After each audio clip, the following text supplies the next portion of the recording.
ప్రభువునందు ప్రియులకు యేసునామంలో శుభములు. తీగలను గమనించండి, అవి బలహీనమైనవని గుర్తు ఎరిగి బలముగల చెట్లను లేక గోడలను పాకి లేదా చుట్టుకుని వాటి జీవితాన్ని కొనసాగిస్తాయి. చెట్లకు మన వంటి జ్ఞానం కలిగి లేకపోయినా అవి వాటి సృష్టికర్త ఆజ్ఞ మేరకు ఆయన సృజించిన విధానానికి లోబడి జీవిస్తాయి. బలహీనమైన ఘటములు అయి ఉండి బలమైన ఘటములపై ఆధారపడి జీవిస్తూ ఈ తీగలు మౌనముగా ఒక పాఠమును మనకు నేర్పుతున్నాయి.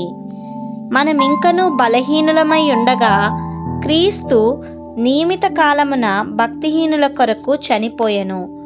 రోమా 5వ అధ్యాయం 6వ వచనం.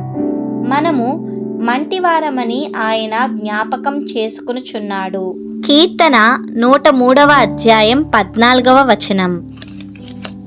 మనిషి దేవుని దృష్టిలో ఎంతో విలువైన వాడుగా ఉండటం మనిషి గొప్పతనం కాదు, అది దేవుని గొప్పతనం. యథార్థంగా మాట్లాడాలంటే మనిషి మిక్కిలి బలహీనుడు. ఈ తీగల వంటి వాడే, బలము లేనివాడు.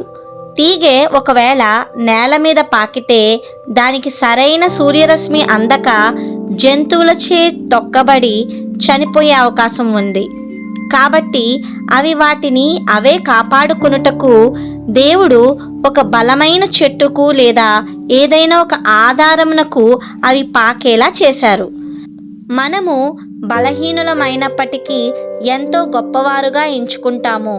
కొంచెం డబ్బు, ప్రభుత్వ ఉద్యోగము లేదా మంచి పదవిలో ఉంటే మనంతటి వారు లేరు అనుకుంటూ గర్విస్తూ జీవపు డంబమును కలిగి గొప్ప చేసుకుంటూ ఉంటాం కదా. ఇది మన ఆత్మీయ పతనము, అంటే ఆత్మలో చనిపోయిన పరిస్థితికి సూచనగా ఉంది. మన జీవితము గడ్డి పువ్వు లాంటిది. ఈరోజు వికసించి రేపటికి రాలిపోయేదిగా ఉందని బైబిల్ చెబుతుంది. మనం బుద్ధిమంతులమైతే కనుక మనం బలహీనులమని ఎరిగి సర్వమును సృజించిన దేవునిపై ఆధారపడి జీవించే వారముగా ఉంటాము. అంటే మన స్వబుద్ధిని ఆధారం చేసుకొనక పూర్తిగా దేవునిపైన ఆనుకోవడం అన్నమాట. మన ప్రతి బలహీనతలను ఎరిగిన దేవునితో సహవాసాన్ని కలిగి ప్రార్థన చేయువారంగా ఉంటే దేవుడు మనకు బలమిచ్చేవారుగా ఉంటారు. దేవుడు హెచ్చవలసి ఉన్నది, మనం తగ్గవలసి ఉన్నది. ప్రియ సహోదరి సహోదరుడా, మీ హృదయము ఏ విషయంలో అతిశయిస్తుందో గమనించుకొనుము, సరిచేసుకొనుము. కీర్తన 18వ అధ్యాయంలో 27వ వచనంలో ఇలా ఉన్నది: శ్రమపడు వారిని నీవు రక్షించెదవు, గర్విష్ఠులకు విరోధివై వారిని అణచివేసెదవు.